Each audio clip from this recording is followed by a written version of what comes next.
Hello and welcome to Tête à Tête here on France 24. Our guest today is Tom Fletcher. He is the United Nations Under General Secretary for Humanitarian Affairs. He is joining us from Gaza, which he's visited this Thursday.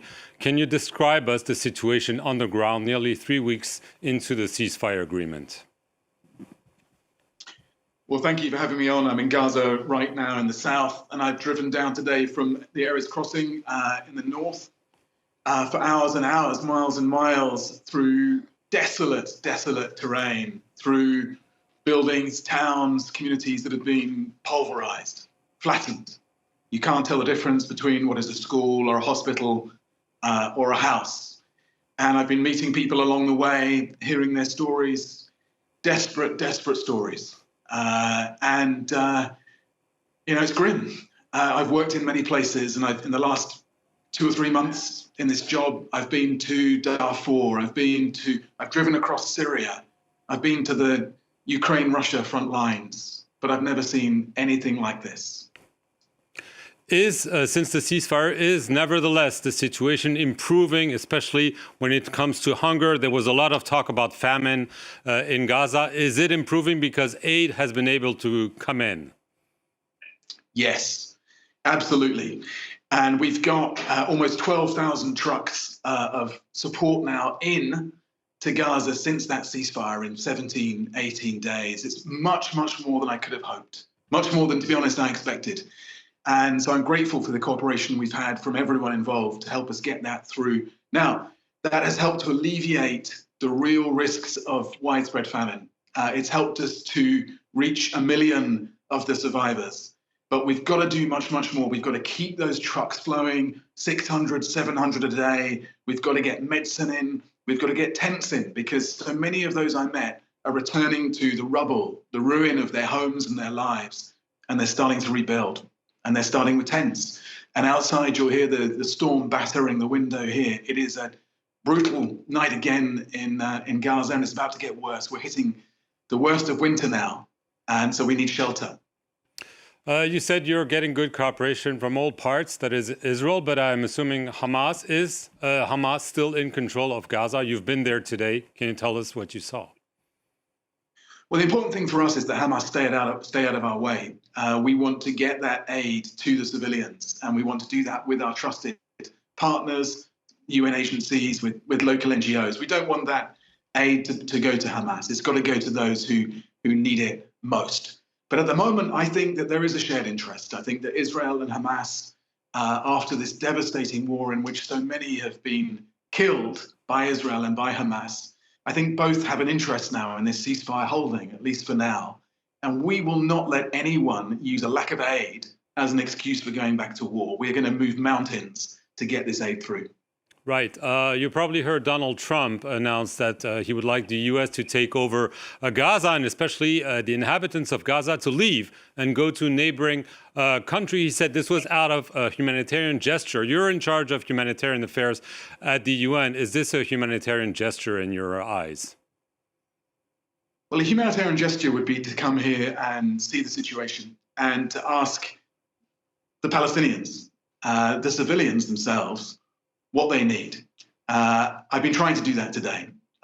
Everyone I've met has held my arm and said, listen to my story. And they've told me the most horrific stories of loss and destruction and death and displacement. But what they've also said is, we want to stay. We want to rebuild. And you can bomb us and bomb us and bomb us, but this is the place we were born, and it's the place we'll die. And they're not going anywhere. And, the key thing in humanitarian situations is to listen to those that you're meant to be helping. Listen to those that you serve. And, we are completely independent. We're completely neutral. But I'll tell you whose side we're on. We're on the side of the victims of these conflicts, the victims of these wars, wherever they are. And we'll listen to them first. But are you worried that the U.S. will essentially do what some are calling ethnic cleansing in Gaza? Is this a real concern for you? Well, let's see where this goes. I think, often what we see with these sorts of initiatives is a big idea is thrown out there, and then it evolves into different iterations over time. I've seen the reaction. There's been quite a hostile reaction, I understand, from much of the region. There's been real concern across the humanitarian community about the risk of ethnic cleansing, as the Secretary General of the UN has made clear as well. The key thing for us, we've got to stick around. We've got to focus. We mustn't get distracted. We've got to save lives here. And that means getting these convoys moving at scale and getting in this food, medicine, and these tents. Right. Speaking of things that have been decided apparently in Washington, foreign aid has been suspended for 90 days. The Trump administration is shutting down the primary U.S. government agency in charge of foreign development assistance, USAID. We know that last year the U.S. government funded around 47% of the global humanitarian appeal across the world. Very concretely, this is a death sentence for those in dire need of assistance around the world, isn't it? Well, as you say, the US has been a humanitarian superpower. It's led the world, and I hope that the American people want to remain leaders. I hope that they want to lead in the world. Now, as you say, 47% of our humanitarian appeals, that's an enormous figure and has saved tens of millions of lives. It's a heroic effort, and I hope that they'll stick around and help us save those lives in the future, tens of millions of lives in the future. But, let me say one thing, though, and that's that every country has a right to demand that its taxpayers' money is spent effectively, efficiently, innovatively.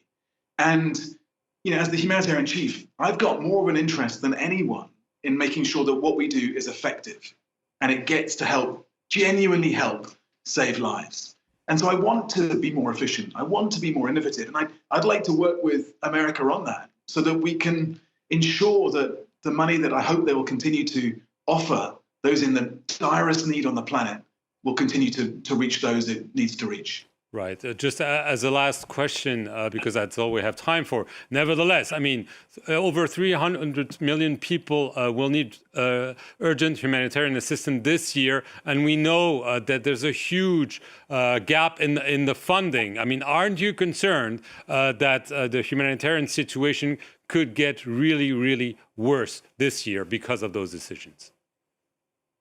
I was already concerned, and I'm even more concerned right now. It's over 300 million people in dire need. We prioritized 190 million. That's a brutal choice to get that down to 190 million. But to reach them, we need $47 billion. And we've just had a massive chunk kicked out of that, potentially, by the US deciding on this, what I hope is a temporary freeze. So we've got to make the case afresh for humanitarian solidarity, for support for the poorest people, those in direst need. We've got to make that case in Washington and across America. We've got to make it across our traditional donors, and we've got to find new supporters. We need a humanitarian movement now to step up and fill this gap. Otherwise, tens of millions will die. Tom Fletcher speaking to us from Gaza. I want to thank you very much for taking some of your precious time. And thank you all for watching this edition of Tête à Tête here on France 24.